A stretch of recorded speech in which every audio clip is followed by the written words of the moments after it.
Je n'ai jamais embrassé personne, dit-elle. Il tomba à genoux en reconnaissant la broche. Il se moquait de l'amour, jusqu'à ce que la fille du marché dise le nom de celui qu'elle attendait depuis l'enfance. Elle dit « Je suis vierge ». Il demanda son nom et laissa tout sur place. Il parla à haute voix, et elle répondit avec une phrase que seule sa mère disait.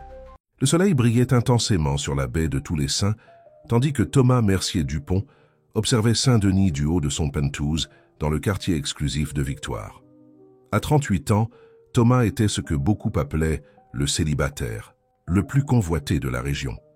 Propriétaire de la plus grande chaîne d'hôtels de luxe de la côte française, son visage apparaissait fréquemment dans les magazines d'affaires et les chroniques sociales. Ce matin-là, Thomas était irrité. L'interview qu'il avait accordée au magazine Entrepreneur de France était sortie avec un ton sensationnaliste qu'il détestait. Tout cela à cause d'un commentaire qu'il avait fait dans un moment de sincérité.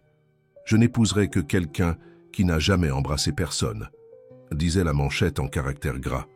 Il jeta le magazine sur la table basse en marbre et passa ses mains dans ses cheveux parfaitement coupés.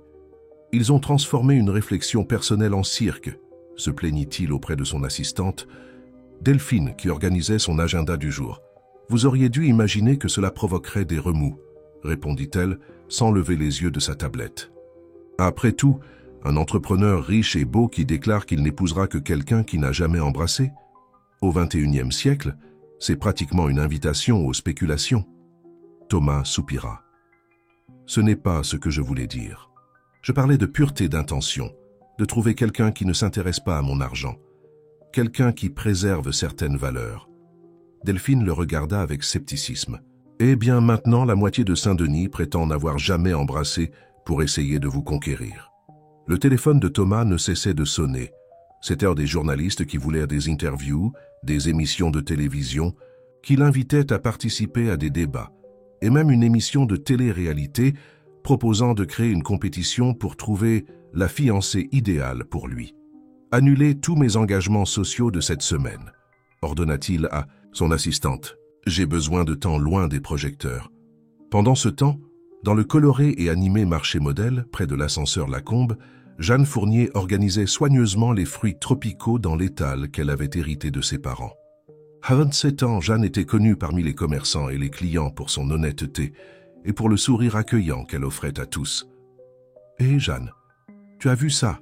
demanda Madame Suzette, propriétaire de l'étal voisin, montrant le magazine avec la photo de Thomas Mercier. « Le Richard ne veut épouser qu'une femme qui n'a jamais embrassé. Où pense-t-il trouver un tel joyau de nos jours ?» Jeanne prit le magazine, observant le visage sérieux et déterminé de l'entrepreneur. Il y avait quelque chose dans ses yeux qui semblait contredire l'arrogance de la déclaration. Une certaine mélancolie, peut-être. « Chacun ses exigences, Madame Suzette, » répondit Jeanne, rendant le magazine. « Qui sait, peut-être est-il fatigué des personnes intéressées uniquement par son argent. »« Ah, ma fille, tu vois toujours le bon côté des gens, » rit la dame. Mais ça me rappelle toi avec ta promesse de ne pas embrasser jusqu'à ce que tu trouves le véritable amour. Qui aurait cru qu'il existerait quelqu'un d'aussi traditionnel que toi et qui plus est millionnaire? Jeanne sentit son visage s'échauffer. Depuis son enfance, inspirée par les histoires romantiques que sa grand-mère racontait, elle s'était fait une promesse. Elle réserverait son premier baiser à quelqu'un de spécial, quelqu'un qui l'aimerait vraiment pour ce qu'elle était. Pour Jeanne, un baiser n'était pas seulement un geste physique, mais la manifestation d'un sentiment profond et véritable. « Ne confonds pas les choses, Madame Suzette, » dit-elle, ajustant une boucle de ses cheveux bouclés qui s'échappaient du foulard coloré. « Ma promesse n'a rien à voir avec le fait de trouver un mari riche. Il s'agit de respecter mes propres valeurs. » À la fin de la journée, alors que Jeanne fermait son étal, l'image de Thomas Mercier hantait encore ses pensées. Non pas pour l'argent ou la beauté de l'entrepreneur, mais pour la coïncidence des valeurs qu'il semblait partager. Serait-il possible que quelqu'un dans cette position puisse comprendre ce que signifiait préserver quelque chose de spécial, même quand tous autour le considéraient comme démodé ou naïf? Cette même nuit, Thomas n'arrivait pas à dormir. La répercussion de sa déclaration le dérangeait profondément.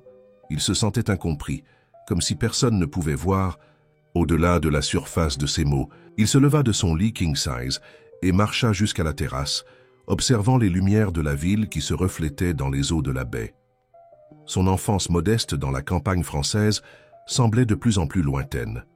Avant de construire son empire, Thomas avait connu la pauvreté et la lutte. C'est précisément ce parcours qui lui avait fait valoriser l'authenticité des personnes. Au fil des ans, alors que sa fortune grandissait, il avait vu beaucoup de gens changer leur comportement autour de lui. Des amis d'enfance qui commençaient à demander des faveurs, des femmes qui feignaient un intérêt sincère uniquement pour se rapprocher de son argent. Dans une impulsion, Thomas prit une décision. Il avait besoin de se reconnecter avec la réalité, avec des personnes réelles, loin de l'environnement artificiel que sa fortune avait créé autour de lui. Le lendemain matin, il s'habilla simplement, jeans, t-shirt et casquette, et conduisit sa voiture la moins tape à l'œil jusqu'au centre historique de la ville. En marchant dans les rues pavées du vieux quartier, il se sentit revigoré par l'anonymat.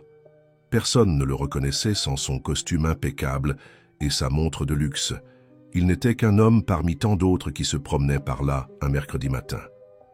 Lorsqu'il arriva au marché modèle, il fut attiré par les couleurs vibrantes et l'arôme des fruits frais. Il s'approcha d'un étal où une jeune femme à la peau hâlée et au sourire chaleureux servait les clients avec enthousiasme. Il y avait quelque chose de magnétique dans sa présence, une authenticité que Thomas rencontrait rarement dans son cercle social. « Ces mangues sont-elles mûres ?» demanda-t-il, pointant les fruits jaunâtres. Jeanne regarda l'homme devant elle, un client comme un autre, habillé simplement, avec un accent qui mélangeait la campagne française avec une certaine formalité qu'elle n'arrivait pas à identifier. « Elles sont parfaites, monsieur. Voulez-vous goûter un morceau ?» Quand leurs regards se croisèrent, quelque chose d'indéfinissable flotta dans l'air. Aucun des deux ne pouvait imaginer que cette rencontre fortuite changerait complètement le cours de leur vie. Thomas revint au marché le lendemain et le jour suivant, et ainsi de suite. À chaque visite, il inventait une nouvelle raison pour parler avec Jeanne. Tantôt il avait besoin de fruits spécifiques pour un prétendu jus détox, tantôt il voulait des recommandations d'épices locales authentiques. Dans son déguisement, il se présentait simplement comme Tom, sans le H et le as que sa mère avait insisté pour mettre afin de donner de la sophistication au nom, et disait être un consultant hôtelier qui venait de s'installer à Saint-Denis. « Vous semblez en savoir beaucoup sur les hôtels pour quelqu'un qui vend des fruits », commenta Jeanne un après-midi, après que Thomas eut fait des observations précises sur la qualité des services d'hospitalité dans la ville. Il le déglutit, se rendant compte qu'il devait être plus prudent. « Mon père a travaillé comme directeur d'hôtel pendant de nombreuses années. J'ai appris en observant. »« Je comprends, » répondit-elle, pas totalement convaincue. « Et qu'est-ce qui vous a amené à Saint-Denis? La plupart des gens quittent la région pour chercher des opportunités à Paris, pas l'inverse. »« Peut-être que je fuis justement ce que les autres recherchent, » répondit Thomas avec une sincérité qui le surprit. « Il y a quelque chose dans l'authenticité de cette ville, dans la façon dont les gens se rapportent les uns aux autres, que je n'ai pas trouvé à Paris ou à Nice. » Jeanne sourit, lui remettant un petit sac de groseilles fraîches. « Essayez. Celles-ci, je ne vous les fais pas payer. Considérez-les comme un cadeau de bienvenue à la vraie France côtière. » Ce geste simple toucha Thomas profondément. Dans son monde, les cadeaux venaient toujours avec des attentes de réciprocité, mais dans le sourire de Jeanne, il n'y avait que de la générosité authentique. Au fil des semaines, les visites de Thomas devinrent une partie de la routine. Quand l'affluence au marché diminuait, il parlait de livres, de musique, de rêves. Jeanne parlait avec passion de son désir d'ouvrir un jour un petit restaurant qui servirait de la cuisine traditionnelle locale, avec des ingrédients frais et biologiques. Thomas écoutait, enchanté par l'éclat dans ses yeux quand elle décrivait les plats qu'elle aimerait créer. Par un après-midi particulièrement calme, quand une pluie fine avait éloigné les touristes du marché, Jeanne raconta à Thomas son enfance dans le golfe côtier. « Ma grand-mère Isabelle s'occupait de moi pendant que mes parents travaillaient au marché.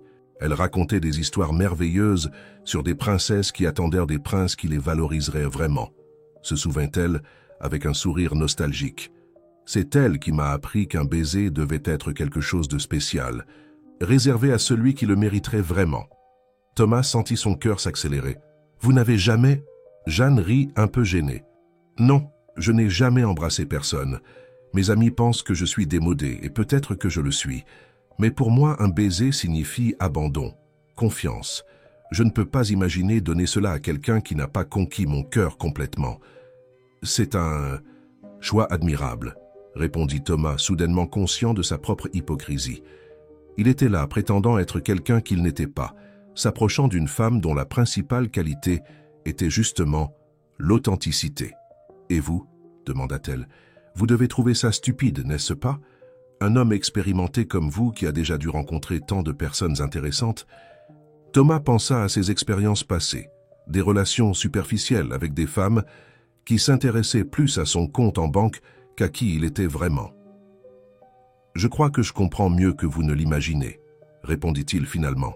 « Parfois, préserver quelque chose pour la bonne personne est plus précieux que céder aux pressions du monde. » Ce soir-là, en retournant à son penthouse, Thomas se sentait divisé. D'un côté, il était de plus en plus charmé par Jeanne, sa simplicité, sa force, son intégrité. De l'autre, il savait que chaque jour qui passait approfondissait le mensonge sur lequel leur relation était basée. Pendant ce temps, dans le petit appartement qu'elle partageait avec sa cousine dans le quartier de Rivière-Rouge, Jeanne pensait aussi à Tom. Il y avait quelque chose de différent en lui, quelque chose qu'elle n'arrivait pas à définir clairement. Il parlait comme quelqu'un d'éduqué, avait des connaissances qui semblaient étranges pour un simple consultant, et parfois laissait échapper des commentaires qui suggéraient une vie très différente de celle qu'il prétendait mener. « Tu es amoureuse de ce type, n'est-ce pas ?» demanda Louise, sa cousine, observant Jeanne soupirer en arrosant les plantes sur le petit balcon. « Ne sois pas bête, » répondit-elle, essayant de paraître insouciante. « Il est juste un client devenu ami. »« Bien sûr, la taquina. Louise. Un ami qui fait briller tes yeux chaque fois que tu parles de lui. Un ami qui apparaît religieusement tous les jours au marché, même quand il pleut. Un ami qui, par hasard, semble être tombé du ciel exactement quand tu te demandais si ta promesse de n'embrasser personne valait la peine. » Jeanne lança un regard irrité à sa cousine, mais ne put retenir un sourire. « Il y a quelque chose chez lui, Lou, quelque chose que je n'arrive pas à expliquer. Comme s'il portait un poids, un secret. Parfois, quand il pense que je ne regarde pas, son visage change, devient mélancolique. »« Nous avons tous des secrets, Jeanne, » répondit Louise, soudainement sérieuse. « La question est, quel genre de secret ce type cache-t-il? Et pourquoi lui, parmi tant d'hommes à Saint-Denis, a-t-il choisi précisément ton marché pour le fréquenter tous les jours ?» La question de sa cousine planta une graine de doute dans l'esprit de Jeanne. Serait-il possible que Tom ne soit pas celui qu'il prétendait être? Ou pire, pourrait-il avoir une intention cachée en se rapprochant d'elle? Le lendemain, déterminée à tester ses soupçons, Jeanne décida de faire quelque chose d'inattendu. Quand Thomas apparut, elle l'invita à l'aider à porter quelques caisses jusqu'à un entrepôt proche. « J'ai besoin d'aide pour la livraison à un restaurant ici près, » expliqua-t-elle. « Habituellement, mon cousin s'en charge, mais il est malade aujourd'hui. Si vous pouvez me donner un coup de main. » Thomas hésita un moment, regardant ses mains manucurées qui faisaient rarement un travail physique. Mais le sourire plein d'espoir de Jeanne le convainquit. « Bien sûr, ce sera un plaisir. » Alors qu'il marchait dans les rues étroites du centre historique, portant de lourdes caisses de fruits et légumes, Jeanne observait attentivement comment Thomas réagissait. À sa surprise, il ne se plaignit pas une seule fois, même quand. La sueur commença à tacher sa chemise coûteuse. Il y avait une détermination dans ses gestes, comme s'il voulait prouver quelque chose, à elle ou à lui-même. En arrivant au restaurant, le chef Jacques, un vieil ami de la famille de Jeanne, les accueillit.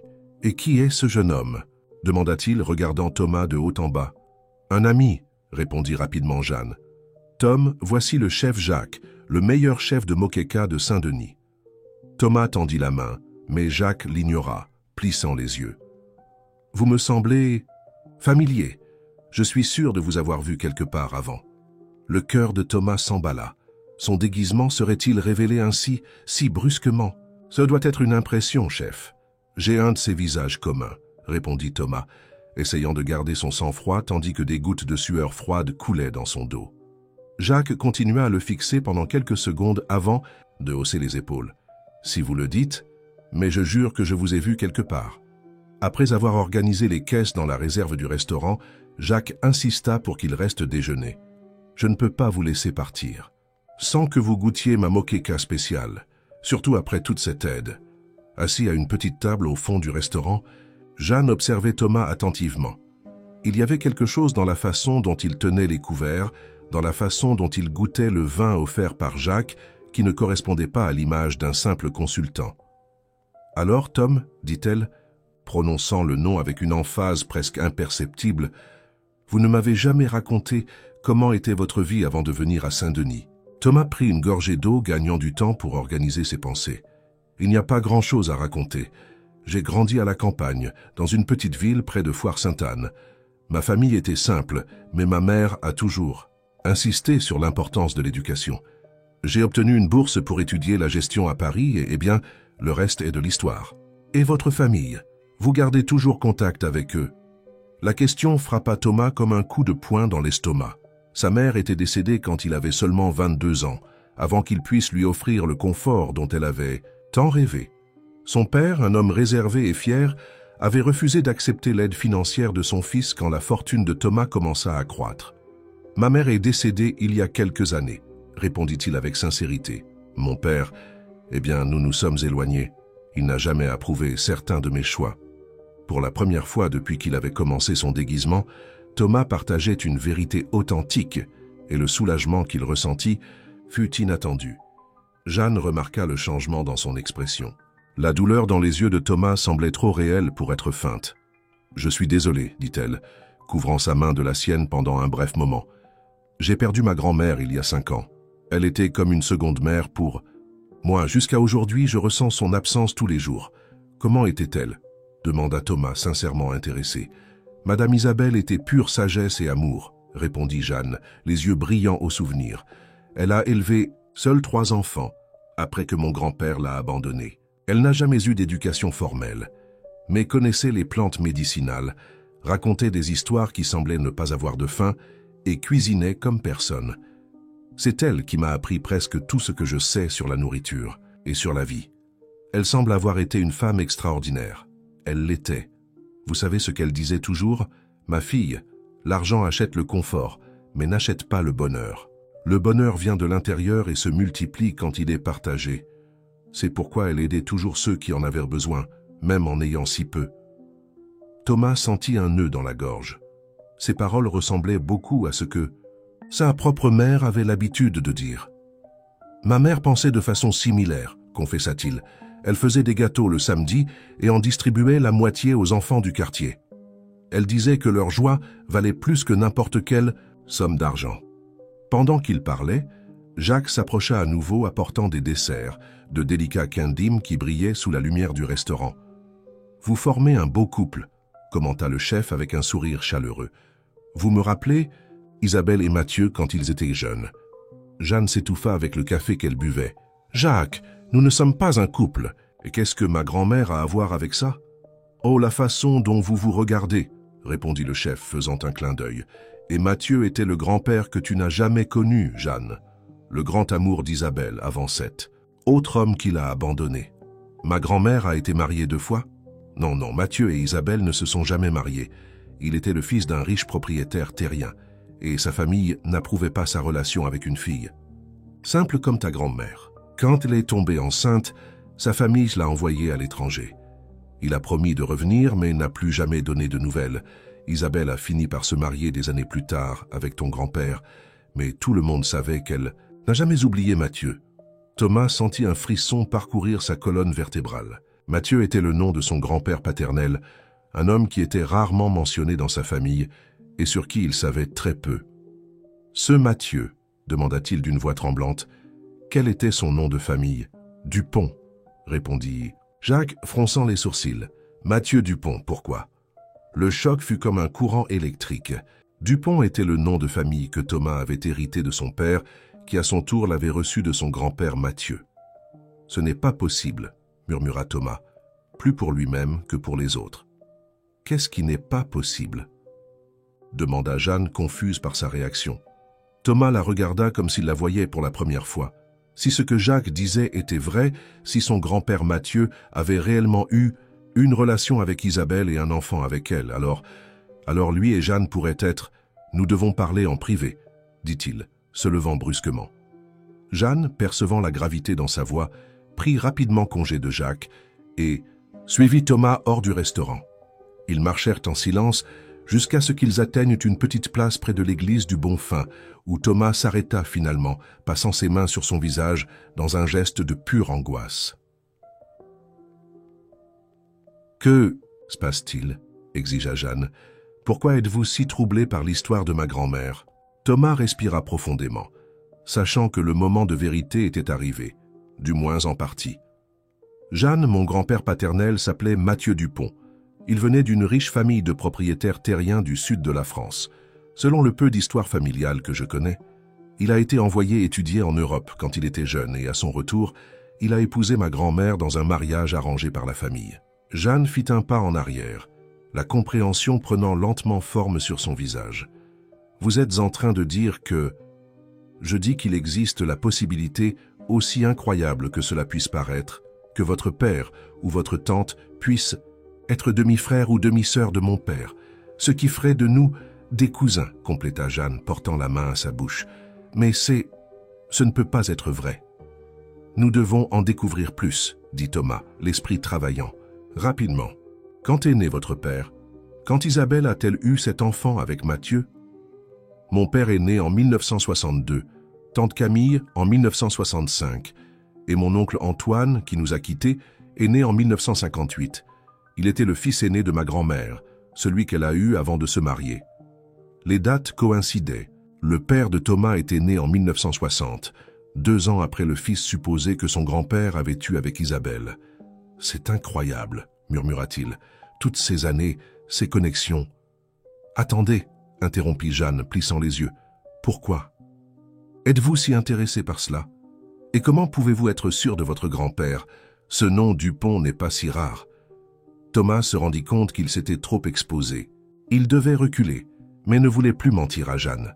Pas après cette découverte. « Vous avez raison, » dit-il finalement. « Je ne peux pas en être sûr, mais quelque chose en moi me dit que cette connexion est réelle. Ce serait une coïncidence. » Trop grande? Jeanne étudia son visage pendant un long moment. « Il y a quelque chose que vous ne me dites pas, Tom. Depuis le début, je sens que vous cachez quelque chose. Qui êtes-vous vraiment ?» Le moment de vérité était arrivé, mais Thomas n'était pas prêt. Pas encore. Il avait besoin de plus de temps, besoin de mieux comprendre cette connexion inattendue, besoin d'être sûr que les sentiments qui grandissaient entre eux étaient réels et ne seraient pas détruits par la révélation de sa véritable identité. « Je suis quelqu'un qui découvre beaucoup sur lui-même depuis que je vous ai rencontré, » répondit-il, optant pour une demi-vérité. « Et je promets qu'un jour je vous raconterai tout. Mais maintenant, pouvons-nous nous concentrer sur la découverte de cette histoire de nos familles ?» Jeanne ne semblait pas totalement convaincue, mais acquiesça lentement. « D'accord, je vais parler avec mon père et voir ce qu'il sait à ce sujet. Mais sachez que je n'aime pas les secrets, Tom. Quoi que vous cachiez, j'espère que ça en vaut la peine. » Le soleil commençait à se coucher sur la baie de tous les saints, peignant le ciel de tons orangés et pourpres. Tandis qu'ils retournaient au marché, côte à côte, mais chacun perdu dans ses propres pensées, Thomas sentit le poids de son mensonge s'alourdir. Comment pourrait-il dire la vérité maintenant? Comment expliquer qu'il était le millionnaire? Qu'à du magazine, l'homme qui avait déclaré n'épouser que quelqu'un qui n'avait jamais embrassé? Et plus important encore, comment dire cela sans perdre la confiance de Jeanne pour toujours? Dans les jours qui suivirent, Thomas et Jeanne se plongèrent dans une enquête sur le passé de leur famille. Jeanne parla longuement avec son père, qui confirma l'histoire. Antoine était bien le fils de Mathieu Dupont, fruit d'un amour interdit entre classes sociales distinctes. « Mon frère n'a jamais su qui était son vrai père », raconta Robert, père de Jeanne, les yeux embués. « Maman ne nous l'a dit qu'après qu'il soit parti. Elle disait qu'elle ne voulait pas qu'il grandisse avec du ressentiment, en attendant un homme qui ne reviendrait jamais. » Thomas, de son côté, fouilla dans les archives de sa famille et trouva d'anciennes lettres de son grand-père mentionnant une jeune femme à l'esprit libre qu'il avait connue avant son mariage arrangé. Dans l'une des lettres, datée de Binsanté, 1957, Mathieu écrivait « Quitter Isabelle fut la plus grande erreur de ma vie. Si j'avais le courage qui me manque aujourd'hui, j'abandonnerais tout pour elle. » Lorsqu'ils partagèrent ces découvertes, assis sur un banc au bord de la mer au port de la Barre, la réalité devint indéniable. Ils étaient en effet des cousins éloignés, liés par des liens familiaux, qui étaient restés cachés pendant des décennies. « C'est étrange, » commenta Jeanne, observant les vagues se briser doucement sur le sable. « J'ai toujours senti qu'il y avait un vide dans l'histoire de ma famille, quelque chose de non dit. Maintenant, je comprends pourquoi. » Thomas s'acquiesça, se sentant de plus en plus coupable de garder son propre secret. La découverte de ce lien familial rendait son mensonge encore plus complexe. Il ne s'agissait plus seulement de tromper quelqu'un pour qui il développait des sentiments. Maintenant, il s'agissait de cacher la vérité à une personne qui, littéralement, faisait partie de sa famille. Que pensez-vous qu'il se serait passé si votre grand-père était revenu vers Isabelle ? Demanda Jeanne, brisant le silence qui s'était installé entre eux. Aucun de nous n'existerait, du moins pas comme nous sommes aujourd'hui, répondit Thomas, pensif. Je ne serais pas le fils de mon père. Vous ne seriez pas la fille du vôtre. Peut-être que l'univers savait ce qu'il faisait alors, dit-elle avec un doux sourire. Peut-être que nous devions nous rencontrer d'une façon ou d'une autre. Ces paroles touchèrent Thomas profondément. Pour la première fois de sa vie, il se sentait véritablement connecté à quelqu'un, comme si le temps et les circonstances avaient conspiré pour les réunir. Et c'était précisément cette connexion qui rendait son mensonge encore plus douloureux. « Jeanne, commença-t-il, décidé à enfin révéler la vérité, « il y a quelque chose que je dois vous dire. » Mais avant qu'il puisse continuer, ils furent interrompus par un groupe de touristes qui reconnut Jeanne du marché et voulaient savoir où ils pourraient trouver de l'artisanat authentique. Quand ils se retrouvèrent enfin seuls, le moment de courage était passé et Thomas se vit, une fois de plus, reporter la révélation. L'après-midi suivant, lorsque Thomas arriva au marché, il trouva l'étal de Jeanne fermé. Inquiet, il demanda à Madame Suzette ce qui s'était passé. « Elle a dû emmener son père à l'hôpital, » expliqua la dame. « Il semble qu'il ait eu un problème cardiaque. Rien de grave, Dieu merci, mais il aura besoin de soins. » Thomas ressentit une pointe d'inquiétude. Quel hôpital? Quelques minutes plus tard, il entrait à l'hôpital Sainte-Élisabeth, l'un des meilleurs de la ville, et demandait des informations sur Robert Fournier. La réceptionniste l'informa qu'il était en observation et que seuls les membres de la famille pouvaient lui rendre visite. « Je suis le cousin de sa fille, » dit Thomas, surpris par la vérité qu'il utilisait maintenant pour obtenir ce qu'il voulait. Il trouva Jeanne dans la salle d'attente, les yeux rouges d'avoir pleuré, mais se maintenant forte. « Tom, comment avez-vous su que nous étions ici? Madame Suzette me l'a dit. Comment va-t-il? »« Stable. Les médecins disent que c'était un début de crise cardiaque, mais ils ont pu le contrôler à temps. Il aura besoin de médicaments coûteux et peut-être d'une intervention chirurgicale à l'avenir, mais pour l'instant, il est hors de danger. » Thomas ressentit un mélange de soulagement et d'inquiétude. « Puis-je aider d'une façon ou d'une autre ?» Jeanne hésita, visiblement mal à l'aise. « En fait, je suis préoccupé par les coûts. L'assurance maladie de mon père est basique et ne couvre pas toutes les procédures. Je pensais vendre quelques bijoux de ma grand-mère pour aider avec les dépenses, mais ne faites pas ça, interrompit Thomas. Je peux vous prêter l'argent. » Elle le regarda surprise. « Vous? Mais comment?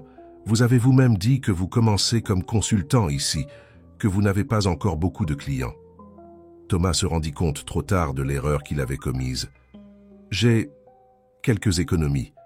Ce n'est pas beaucoup, mais ça peut aider pendant que vous vous organisez. » Jeanne étudia son visage pendant un long moment, comme si elle essayait de voir au-delà de la surface. « Vous n'êtes pas qui vous prétendez être, n'est-ce pas, Tom ?» Le couloir de l'hôpital sembla soudain trop petit, étouffant. Thomas sentit son cœur s'accélérer, sachant qu'il était arrivé à un point de non-retour. « Pourquoi dites-vous cela? Parce que ça n'a pas de sens. Vos vêtements sont simples, mais de marque coûteuse. Votre montre que vous essayez de cacher sous votre manche coûte plus que ce que je gagne en un an. Vous parlez des hôtels comme quelqu'un qui les possède, pas comme quelqu'un qui y travaille. Et maintenant, vous offrez de l'argent pour des frais médicaux comme si c'était quelque chose de trivial. » Thomas resta silencieux, incapable de formuler une réponse convaincante. « Je veux proposer quelque chose, » continua Jeanne, le surprenant. « Un défi, en fait, si vous vous souciez vraiment de moi. Si ce que nous construisons signifie quelque chose pour vous, prouvez-le. » « Comment ? » « Passer une journée entière à vivre comme je vis, sans facilité, sans argent, sans contact. Venez travailler avec moi au marché, aider à porter des caisses, à négocier avec les fournisseurs, à servir des clients pendant des heures sous le soleil chaud. Ensuite, allons chez moi, ma vraie maison, pas ce que vous avez pu me montrer jusqu'à présent. Et voyez quelle est ma réalité. Si après cela vous voulez encore faire partie de ma vie, alors nous aurons une conversation honnête. Complètement honnête. La proposition prit Thomas par surprise. C'était exactement le type d'expérience qu'il recherchait depuis qu'il avait décidé de se déguiser. Une immersion dans la vie réelle, loin des privilèges auxquels il était habitué. « J'accepte », répondit-il sans hésiter. « Quand commençons-nous ? » ?»« Demain. Je serai au marché à 5 heures du matin pour recevoir les livraisons des agriculteurs. Ne soyez pas en retard. » Cette nuit-là, tandis que Thomas se préparait pour le défi, il appela Delphine et lui demanda d'annuler tous ses rendez-vous du lendemain. « Encore un jour hors radar ?» demanda l'assistante, sans cacher son inquiétude. « Les investisseurs commencent à poser des questions, Thomas. Et ce groupe australien veut une réponse sur l'expansion d'ici la fin de la semaine. Juste un jour, Delphine. Je promets qu'après cela, je reviendrai à la routine normale. Vous êtes sûr? Parce que ces dernières semaines, vous avez été différent, plus heureux, je dois l'admettre, mais complètement déconnecté des affaires. » Thomas sourit pour lui-même. Peut-être que je redécouvre ce qui compte vraiment. Le lendemain matin, alors qu'il faisait encore nuit, Thomas arriva au marché modèle ponctuellement à 5 heures. Il avait mis son jean le plus simple et un t-shirt basique, laissant derrière lui tout symbole de sa richesse, y compris la montre que Jeanne avait remarquée. Elle était déjà là, organisant des caisses vides, tout en discutant avec animation, avec un vieil homme qui déchargeait un camion plein de fruits frais. « J'ai pensé que vous ne viendriez pas. Commenta-t-elle en le voyant. « J'ai promis, répondit-il simplement. « Parfait. Votre premier travail est d'aider M. Gérard à décharger ses caisses de mangue. Attention, elles sont lourdes. » Les heures suivantes furent un tourbillon d'activité physique intense. Thomas, habitué aux commodités de son style de vie privilégié, sentit chaque muscle de son corps protester alors qu'il portait des caisses, organisait des marchandises et aidait à monter l'étal. Ses mains, toujours impeccablement soignées, furent bientôt calleuses et sales. Mais au lieu de se sentir humilié ou de regretter, une étrange sensation de satisfaction commença à grandir en lui. Il y avait quelque chose de profondément gratifiant à travailler de ses propres mains, à voir le résultat tangible de son effort. Et le sourire fier que Jeanne lui lança quand il réussit à négocier un bon prix avec un fournisseur valut chaque goutte de sueur. À mesure que la journée avançait et que le marché se remplissait de clients, Thomas découvrit une autre dimension de la vie qu'il avait ignorée dans son monde privilégié, la richesse des interactions humaines authentiques. Madame Suzette partageant des histoires sur ses petits-enfants, un vieux pêcheur expliquant patiemment la différence entre types de poissons, des touristes de diverses parties du monde échangeant des expériences, c'était un microcosme, vibrant d'humanité. « Vous vous en sortez bien », commenta Jeanne pendant une brève pause pour déjeuner, quand il partageait un simple mais délicieux acarajé, baigné de haricots, garni de crevettes. « Mieux que ce que j'espérais, pour être honnête. Je crois que je découvre qu'il y a plus en moi que ce que j'imaginais, » répondit-il, surpris par la profondeur de sa propre réflexion. À la fin de la journée, épuisé mais étrangement revigoré, Thomas suivit Jeanne jusqu'à son petit appartement à Rivière-Rouge. Le contraste avec son luxueux penthouse ne pouvait être plus grand, un espace compact, meublé simplement mais chaleureusement, décoré avec des plantes, des photos de famille et de petits objets qui avaient clairement une valeur sentimentale. « Bienvenue chez moi », dit-elle, observant attentivement sa réaction. « Ce n'est pas grand-chose, mais c'est mon petit coin. » Thomas regarda autour de lui, absorbant chaque détail. Au lieu de la sensation d'étroitesse ou d'inadéquation à laquelle il s'attendait, il éprouva une sensation inattendue de paix.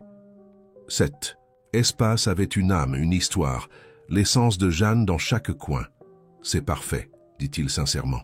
« Absolument parfait. » La soirée dans le petit appartement de Jeanne commença par un dîner simple préparé par elle, un ragoût, de poisson avec des épices locales et des légumes frais du marché. Assis à la table du petit balcon avec vue sur les lumières de la ville qui commençaient à ponctuer l'obscurité, ils parlèrent comme jamais auparavant. « Comment était votre journée en tant que personne ordinaire ?» demanda Jeanne, servant un peu plus de jus de fruit de la passion dans le verre de Thomas. « Révélatrice, répondit-il, savourant le poisson qui fondait dans la bouche.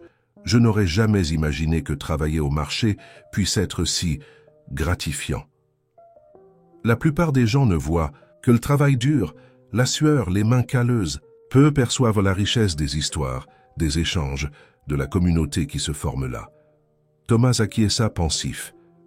Aujourd'hui, j'ai appris plus sur les gens de Saint-Denis que dans tous les rapports socio-économiques que j'ai pu lire. Rapport socio-économique, questionna Jeanne, haussant un sourcil. Un consultant hôtelier lit normalement ce genre de choses?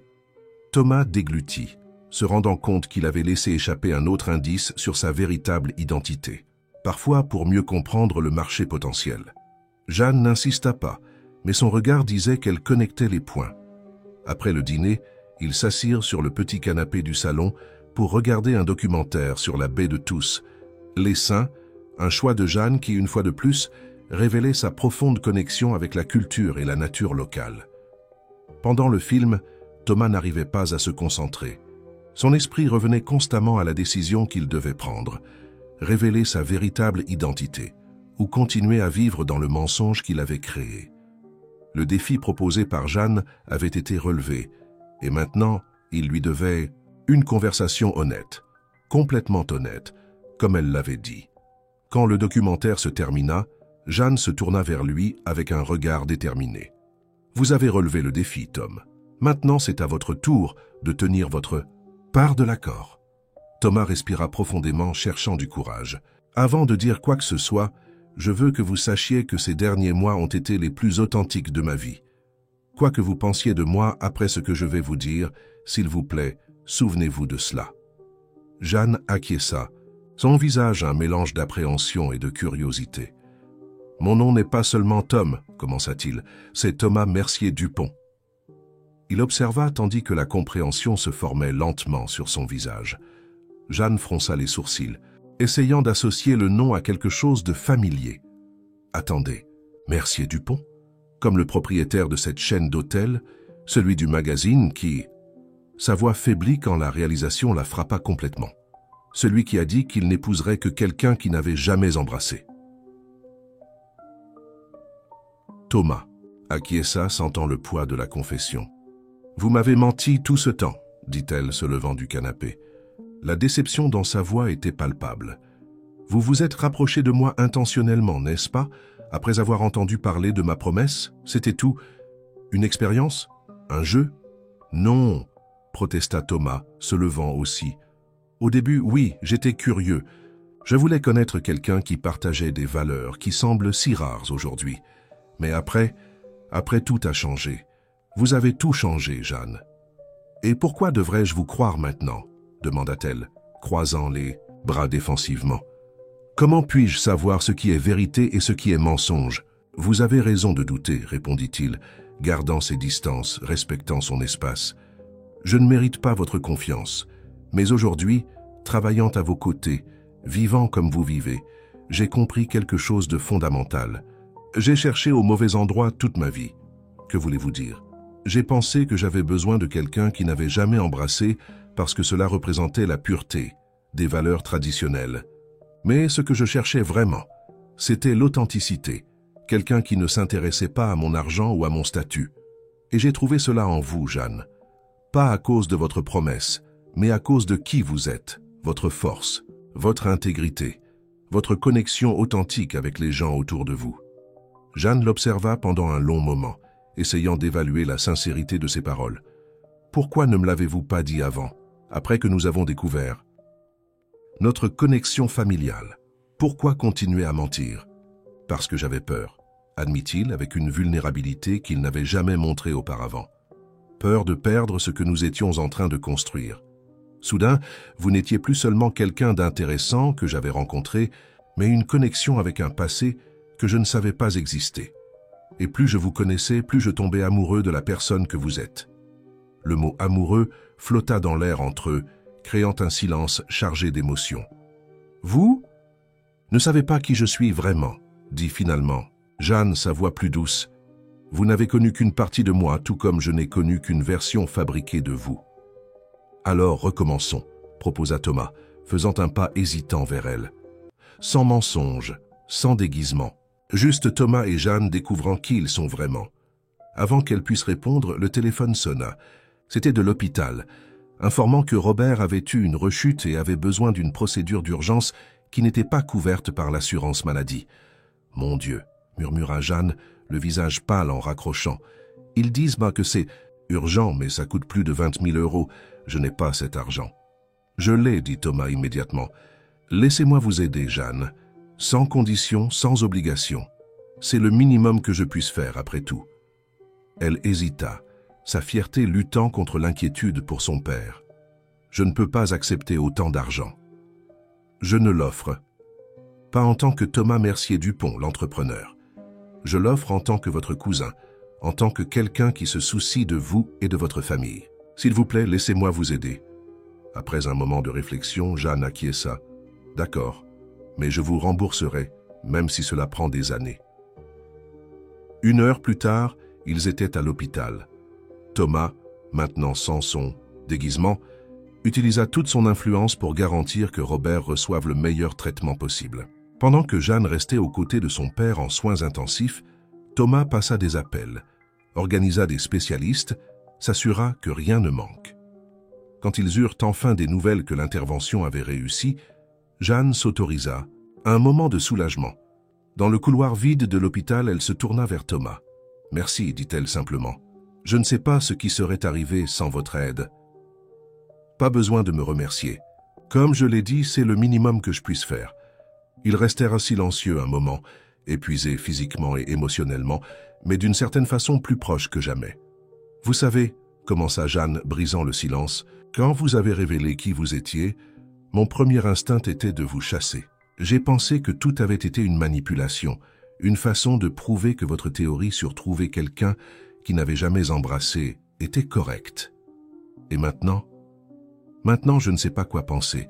Je vois comment vous êtes mobilisé pour aider mon père, comment vous avez passé toute la journée à travailler à mes côtés sans vous plaindre une seule fois, comment vous regardez les gens, pas seulement moi, avec un respect authentique.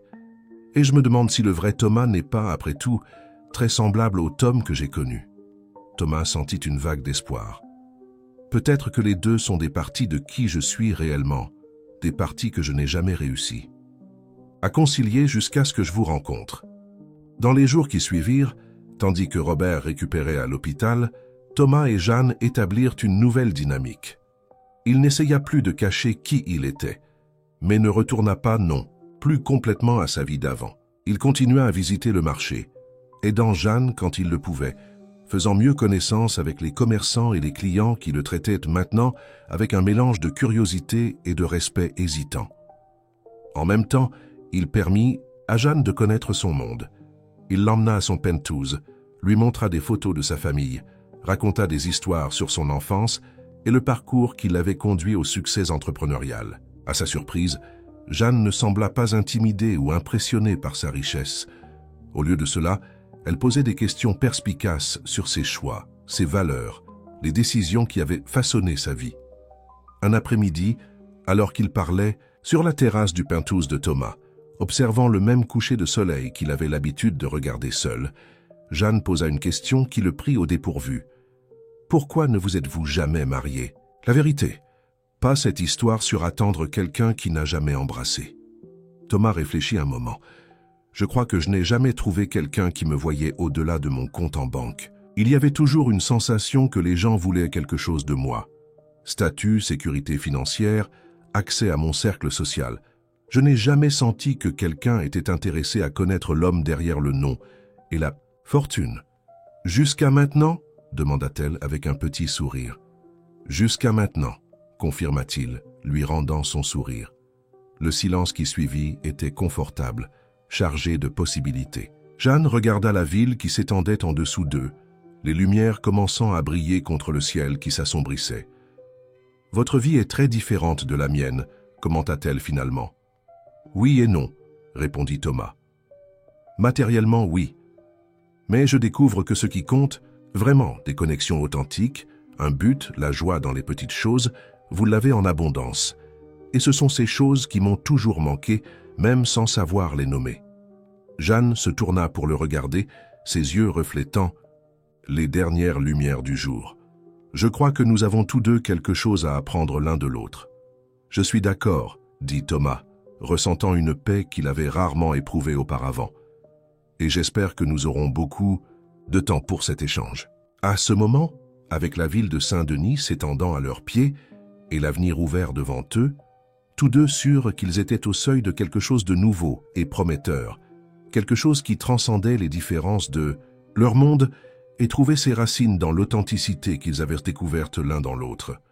Avec la récupération de Robert progressant bien, la vie commença à trouver un nouveau rythme pour Thomas et Jeanne. Ils naviguaient entre deux mondes, le marché vibrant et plein de vie où Jeanne était connue et respectée, et les environnements sophistiqués qui faisaient partie de l'univers entrepreneurial de Thomas. Par un samedi matin ensoleillé, Thomas surprit Jeanne en apparaissant au marché, non pas pour lui rendre visite, mais pour travailler. Habillé simplement, les manches retroussées, il se joignit à elle et aux autres commerçants pour organiser une foire spéciale de produits biologiques. « Que faites-vous » demanda-t-elle, surprise de le voir porter de lourdes caisses de légumes. « Je réalise une idée que j'ai eue hier soir », répondit-il avec enthousiasme. « Vous vous souvenez de votre rêve d'ouvrir un restaurant avec des ingrédients frais et biologiques ?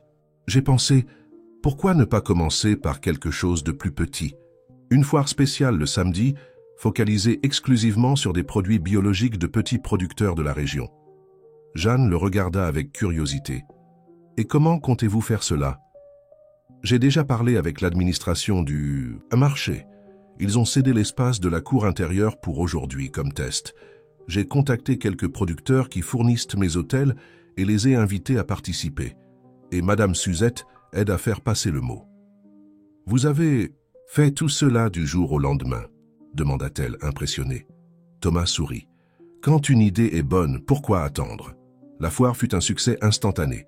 Résidents locaux, touristes et même chefs de restaurants renommés vinrent pour connaître et acheter les produits frais. Au centre de la cour, Jeanne dirigeait un petit stand où elle servait des dégustations de plats typiques préparés avec les ingrédients de la foire. En l'observant interagir avec les clients, expliquant des recettes et partageant des histoires sur l'origine des aliments, Thomas ressentit une vague d'admiration. Il y avait une passion authentique dans tout ce qu'elle faisait, une connexion avec les racines culturelles que lui, dans sa quête de succès entrepreneurial, n'avait jamais vraiment expérimenté. À la fin de la journée, épuisé mais satisfait, il comptabilisait le succès de l'événement. « Je crois que nous avons un nouveau projet pour les samedis », commenta Jeanne, les yeux brillants d'enthousiasme. « En fait, » répondit Thomas, « je pensais à quelque chose de plus grand. » Dans les jours suivants, il partagea avec Jeanne sa vision. Un espace permanent dans le marché, dédié exclusivement à la gastronomie biologique locale. Un lieu qui serait en partie restaurant, en partie centre culturel, où les gens pourraient non seulement manger, mais apprendre sur les traditions culinaires de la région. Ce serait votre restaurant, Jeanne, celui dont vous avez toujours rêvé. « Mon restaurant ?» répéta-t-elle incrédule. « Mais cela coûterait une fortune, et je n'ai pas d'expérience pour administrer une entreprise de cette envergure. »« J'ai le capital, vous avez la connaissance et la passion, » argumenta Thomas. « Ce serait un partenariat, 50% pour chacun. » Jeanne hésita. « Je ne veux pas que vous fassiez cela par pitié ou pour vous racheter de m'avoir menti. »« Ce n'est rien de tout cela, » assura-t-il. « C'est un investissement qui a du sens financièrement et émotionnellement. J'ai vu comment les gens répondent à votre cuisine, à votre énergie. Et personnellement, je ne me suis jamais senti aussi vivant que ces dernières semaines, travaillant à quelque chose qui a une signification réelle. » Après mûre réflexion, Jeanne accepta la proposition. Les semaines suivantes furent un tourbillon d'activités.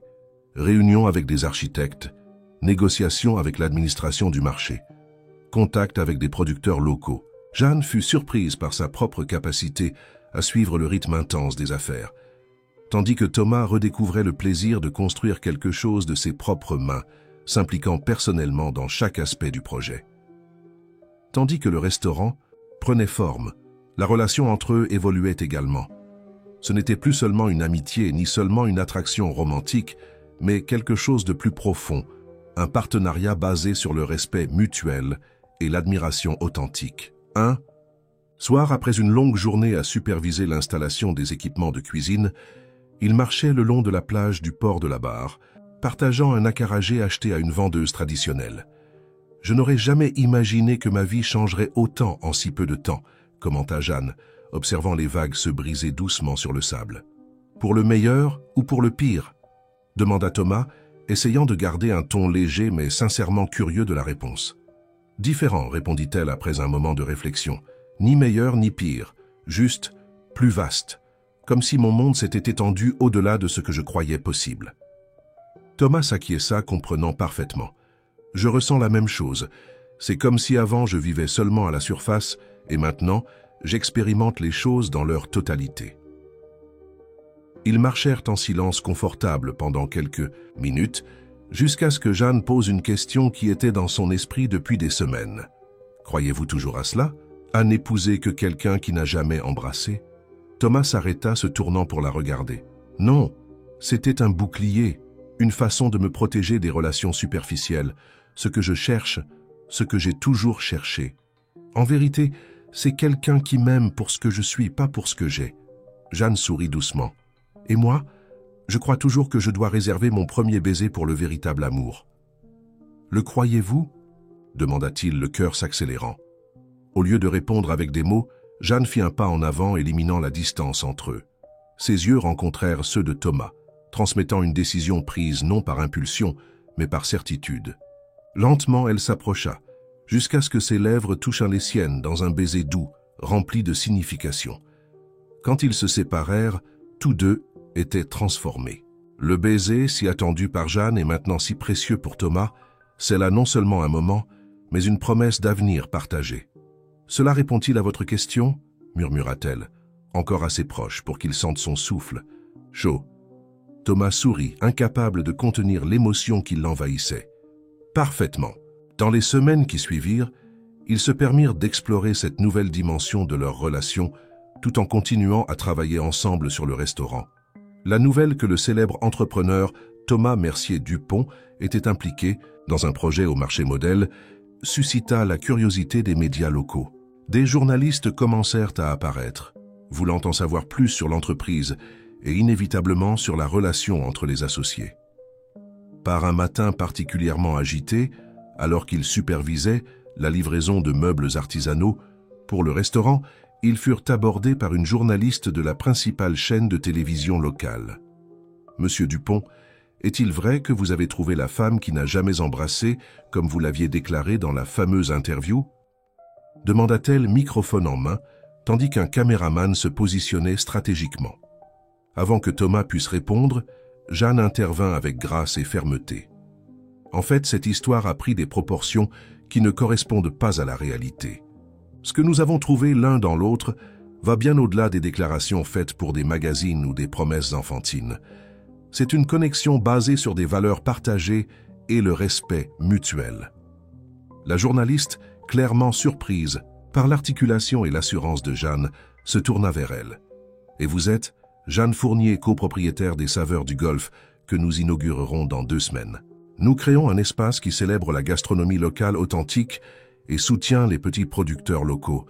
C'est la vraie nouvelle ici, pas notre vie personnelle. » Thomas observa, émerveillé, comment Jeanne réorienta habilement l'interview vers le projet, parlant avec passion de la cuisine locale et de l'importance de préserver les traditions culinaires. À la fin, la journaliste semblait plus intéressée par les histoires sur les recettes ancestrales qui seraient servies au restaurant que par la romance entre les propriétaires. Quand ils furent enfin seuls, Thomas ne put contenir un sourire d'admiration. « Vous avez été incroyable. Vous avez géré cette journaliste mieux que mon attaché de presse avec des années d'expérience. » Jeanne haussa les épaules, un peu embarrassée. « J'ai simplement dit la vérité. Notre restaurant est plus important que des commérages sur notre vie personnelle. »« Notre restaurant », répéta Thomas, savourant les mots. « J'aime comme cela sonne. » La veille de l'inauguration des Saveurs du Golfe, Thomas invita Jeanne à un dîner privé dans son penthouse. La table sur la terrasse était élégamment dressée, avec des bougies, des fleurs et une vue spectaculaire sur la baie de Tous les Saints. « J'ai pensé que nous devrions célébrer en privé avant la folie de demain, expliqua-t-il, lui servant un verre de vin. Jeanne regarda autour d'elle, encore pas tout à fait habituée au luxe de l'appartement de Thomas, mais se sentant de plus en plus à l'aise dans cet environnement. « C'est magnifique », commenta-t-elle, acceptant le verre, « bien que je pense que je préfère la vue de mon petit balcon à Rivière-Rouge. » Thomas sourit. « Pourquoi ? De là-bas, je peux voir des personnes réelles vivant leur vie. D'ici, tout semble très distant, presque comme un rêve. »« Je comprends ce que vous voulez dire, » convint-il, s'asseyant à côté d'elle. « C'est pourquoi j'ai passé plus de temps au marché, dans la rue, dans le monde réel. C'est comme si, avant de vous connaître, je vivais dans une bulle. » Ils dînèrent tranquillement, partageant des attentes pour l'inauguration du restaurant et des plans pour l'avenir. Quand ils terminèrent le dessert, un délicat pudding à la noix de coco préparé par le chef particulier de Thomas, suivant une recette de la grand-mère de Jeanne, il prit ses mains entre les siennes. « J'ai quelque chose pour vous, » dit-il, lui remettant une petite boîte en velours. Jeanne l'ouvrit avec soin, révélant un délicat collier en or avec un pendentif en forme de fruit.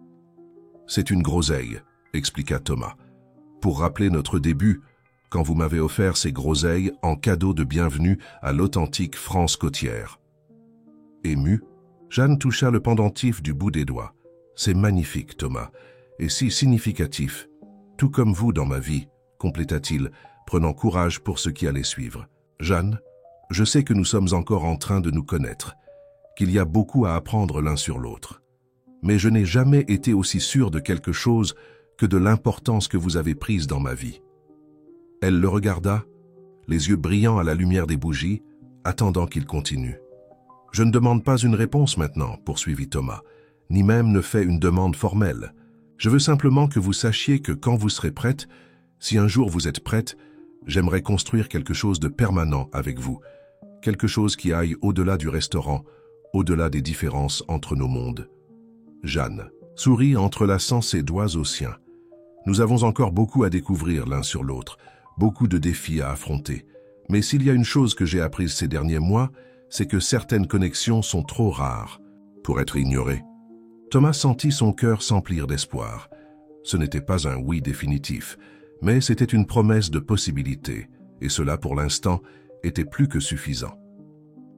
Cette nuit-là, en observant Jeanne endormie à ses côtés, Thomas réfléchissait au voyage extraordinaire qui l'avait amené jusqu'ici.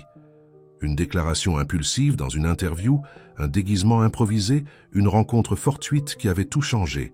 Et maintenant, au bord d'un nouveau chapitre de sa vie, il se sentait plus proche que jamais de comprendre le vrai sens de la richesse et du succès. L'inauguration des Saveurs du Golfe fut un événement qui dépassa toutes les attentes. Ce qui devait être une petite célébration au marché modèle se transforma en un événement culturel qui attira des personnes de toutes les couches sociales de Saint-Denis. Des chefs renommés, des entrepreneurs, des touristes et des résidents locaux se mélangeaient harmonieusement, unis par l'appréciation de l'authentique cuisine locale et par l'histoire insolite des propriétaires. Le restaurant lui-même était un reflet parfait de l'union entre Thomas et Jeanne, la sophistication discrète du design, signé par un architecte primé, se combinait avec la rusticité accueillante des meubles artisanaux faits par des artisans du golfe côtier. Les murs exposaient des photographies des producteurs locaux qui fournissaient les ingrédients, chacun avec son histoire de vie mise en évidence sur de petites plaques informatives. Au centre de la salle, un immense four à bois permettait aux clients d'assister à la préparation des plats traditionnels, tandis que Jeanne et son équipe de cuisinières, toutes des femmes de communautés locales qu'elle avait formées personnellement, partagèrent des histoires et des techniques culinaires transmises de génération en génération. C'est incroyable de voir comment vous avez transformé un simple restaurant en une expérience culturelle complète, commenta Claire Thibault, une influente critique gastronomique, tout en savourant un vatapa préparé avec la recette secrète de la grand-mère de Jeanne. « La cuisine locale est bien plus que de la nourriture, » répondit Jeanne avec passion. « C'est de l'histoire, c'est de la mémoire affective, c'est de la résistance culturelle. Nous voulons que les gens non seulement mangent bien, mais comprennent la valeur de ces traditions. » De sa place discrète près du bar, Thomas observait Jeanne avec admiration. Elle naviguait dans l'espace avec une aisance impressionnante, aussi à l'aise en parlant avec des pêcheurs locaux qu'avec des entrepreneurs influents. Il n'y avait en elle ni ombre d'intimidation ni prétention, seulement l'authenticité authentique qui l'avait captivé depuis leur première rencontre. Parmi les invités spéciaux se trouvait Robert, père de Jeanne, complètement rétabli après le traitement. À ses côtés, Delphine, l'assistante de Thomas, observait tout avec un mélange de surprise et d'approbation. « Je ne vous ai jamais vu si heureux », commenta-t-elle, s'approchant de Thomas avec 2 coupes de champagne. « Et, je dois l'admettre, je n'aurais jamais imaginé vous trouver en train d'investir dans un restaurant au marché modèle. » Thomas sourit, acceptant la boisson. « Je crois que je comprends enfin ce qui compte vraiment, Delphine. Pendant des années, j'ai mesuré le succès par la taille des entreprises, par la valeur des actions, par la reconnaissance sur le marché. Mais ceci, il fit un geste englobant le restaurant vibrant. Ceci a une âme. Et cela a à voir avec elle, n'est-ce pas? Demanda Delphine, indiquant Jeanne d'un mouvement discret de la tête. Cela a tout à voir avec elle, confirma Thomas, avec la façon dont elle voit le monde, comment elle valorise les gens, comment elle maintient ses principes sans cesser d'évoluer. Jeanne m'a montré que l'authenticité n'est pas la rigidité, c'est la cohérence avec ses valeurs les plus profondes. La soirée avança dans une célébration de saveurs, musique et culture.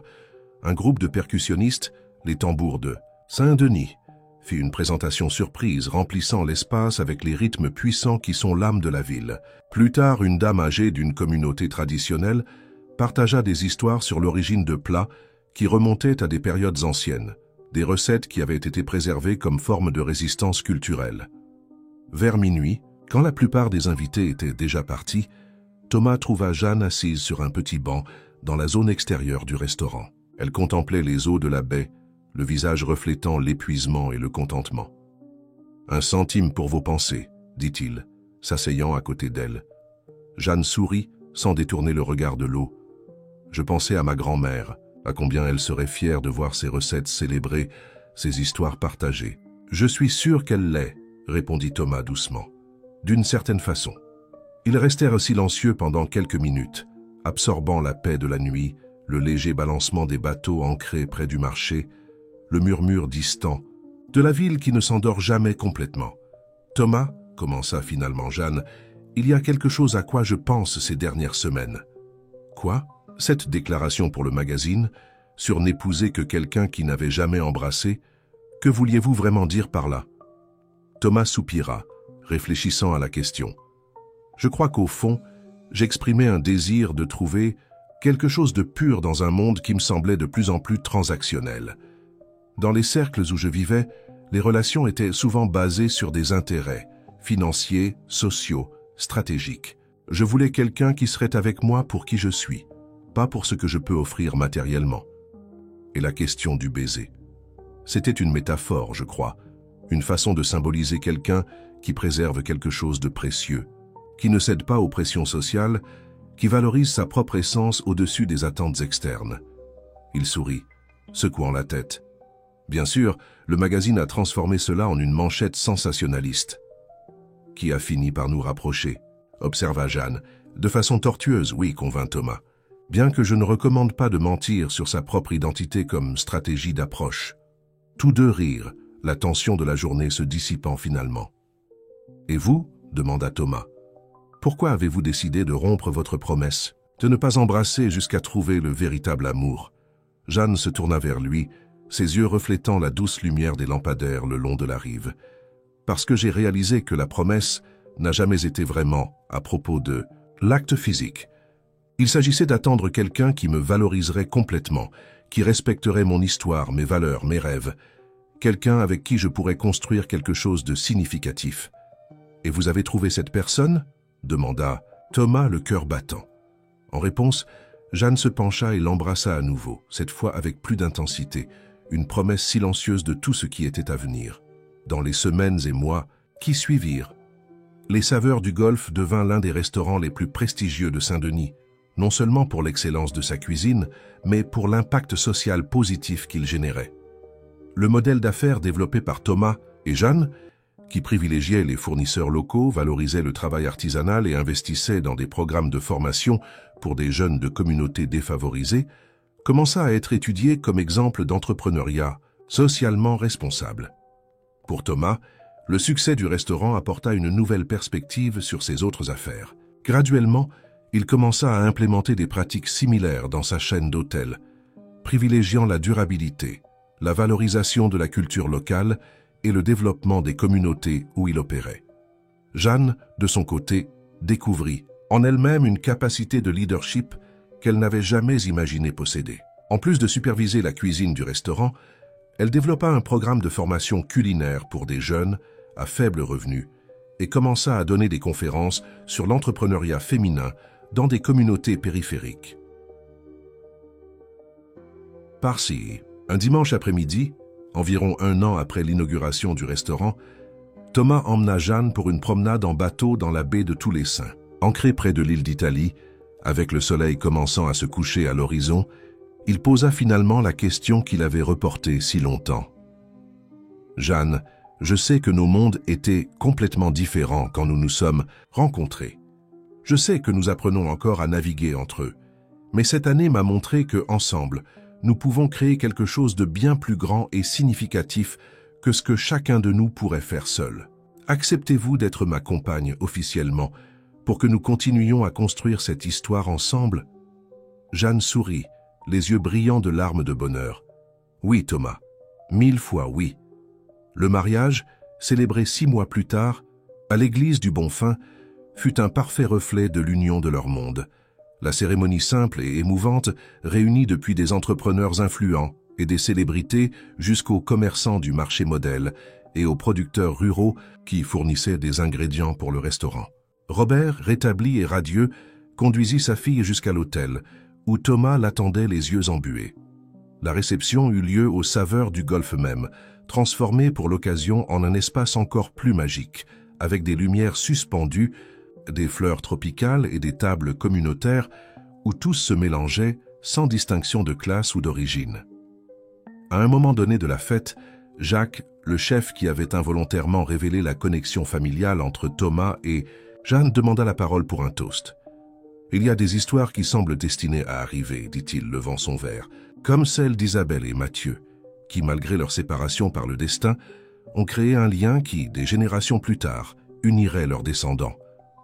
Ou comme celle de Jeanne et Thomas, qui n'auraient peut-être jamais pu se rencontrer, sans une déclaration impulsive dans un magazine et une promesse d'enfance maintenue par conviction. » Des regards émus se croisèrent dans la salle, tandis que Jacques continuait. « Ce dont nous sommes témoins aujourd'hui n'est pas seulement l'union de 2 personnes, mais la preuve que l'amour véritable transcende les différences sociales, surmonte les obstacles et, par-dessus tout, nous transforme en meilleure version de nous-mêmes. À Jeanne et Thomas !»« À Jeanne et Thomas !» répétèrent tous à l'unisson, levant leurs verres. Plus tard, quand la majorité des invités étaient déjà partis et que seuls les amis les plus proches restaient, Thomas et Jeanne s'échappèrent vers la petite zone extérieure du restaurant, le même endroit où ils avaient parlé la nuit de l'inauguration. « Heureuse ?» demanda-t-il, l'enlaçant par derrière, tandis qu'ils observaient les lumières de la ville se refléter dans la baie. « Plus que je n'aurais imaginé possible, » répondit-elle, s'appuyant contre sa poitrine. « Et vous ?»« Complet, » dit simplement Thomas, « comme si toute ma vie avant de vous connaître n'était qu'un prélude à ce moment. » Jeanne se retourna dans ses bras pour lui faire face. « Vous savez ce qui est drôle? Cette déclaration sur « n'épouser que quelqu'un qui n'avait jamais embrassé », à la fin, vous avez vraiment épousé la femme qui a réservé son premier baiser pour vous. » Thomas sourit, touchant doucement son visage. « La différence est que maintenant je comprends la vraie valeur de cela. Ce n'était pas à propos de pureté au sens conventionnel, c'était à propos d'authenticité, de préserver quelque chose de précieux pour la bonne personne. Et vous étiez la bonne personne, » confirma Jeanne, l'embrassant à nouveau. Cette nuit-là, tandis que la fête continuait en arrière-plan, Thomas et Jeanne restèrent enlacés sous le ciel étoilé de Saint-Denis. 2 mondes qui s'étaient rencontrés, et ensemble, avaient créé quelque chose d'entièrement nouveau. Une histoire d'amour qui, comme les meilleures recettes locales, combinait des ingrédients inattendus pour créer quelque chose d'extraordinairement délicieux et mémorable. Le millionnaire qui cherchait l'authenticité et la jeune femme du marché qui gardait son cœur avaient découvert, ensemble, le vrai sens de l'amour, non pas dans les grandes déclarations ou les promesses grandioses, mais dans le courage d'être vulnérable, dans la disposition à grandir ensemble et, par-dessus tout, dans la capacité de voir au-delà des apparences pour valoriser l'essence authentique l'un de l'autre. Et ainsi, sous le même ciel qui avait été témoin de l'amour interdit de leurs grands-parents des décennies auparavant, Thomas et Jeanne scellèrent non seulement un mariage, mais un engagement à honorer les histoires qui les avaient formés et à écrire, ensemble, les prochains